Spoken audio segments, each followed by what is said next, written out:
राज्यात चांगला पाऊस पडला की खरीप हंगामाला सुरुवात होणार आहे।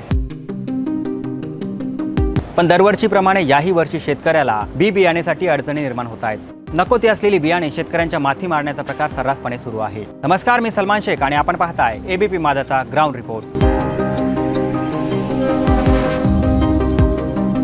राज्याचे कृषी मंत्री धनंजय मुंडे यांनी 7 जून रोजी कृषी विभागाच्या अधिकाऱ्यांची एक बैठक घेतली। त्यात त्यांनी खरीप हंगामाच्या नियोजनाचा आढावा घेतला। यंदाच्या हंगामात 18 लाख मेट्रिक टन बियाण्यांची मागणी असून त्यापैकी 13 लाख मेट्रिक टन बियाणे वितरित केले आहेत, तर 6 लाख वितरणाच्या स्थितीत आहेत। उर्वरित बियाणे वेळेवर वितरित करण्यात येईल असे धनंजय मुंडे यांनी स्पष्ट केले। पण शेतकरी जेव्हा बियाणे घेण्यासाठी कृषी सेवा केंद्रावरती जात आहे तर त्यांना हवं असलेले बियाणे मिळत नसल्याची बाब समोर आली आहे। त्यासोबतच लिंकिंग म्हणजे जी बॅग शेतकऱ्यांना हवी आहे त्यासोबत इतर वाणाच्या बॅगा बळजबरीने त्यांना घ्यावं लागत आहे।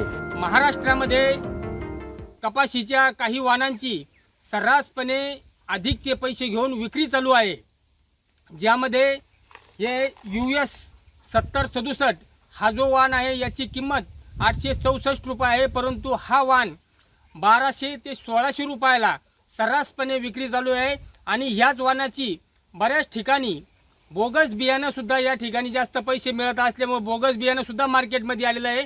या गोष्टीकडे प्रशासनाचं लक्ष नाही। प्रशासन शेतकऱ्याच्या तक्रारीवर अवलंबून राहत आहे, परंतु प्रशासनाने स्वतःहून या गोष्टीमध्ये लक्ष घालून त्यावर रॅकेटचा पर्दाफाश करून जे लोक शेतकऱ्याचं नुकसान करण्याचा प्रयत्न करत आहे अशा लोकांना आळा घालण्याची गरज आहे।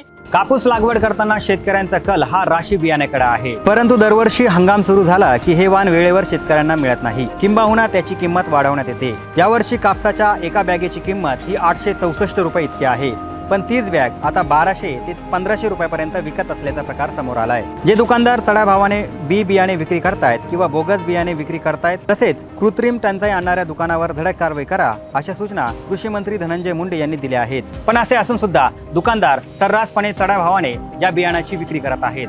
खरीप हंगामात शेतकऱ्यांना रासायनिक खते, कीटकनाशके किंवा बियाणे याबाबत तक्रार असल्यास तुम्ही या नंबरवरती संपर्क साधू शकता।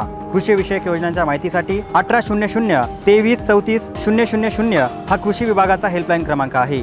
शेतकरी बांधवांनी आवश्यकतेनुसार त्याचा वापर करण्याचे आवाहनही कृषी विभागामार्फत करण्यात आले आहे।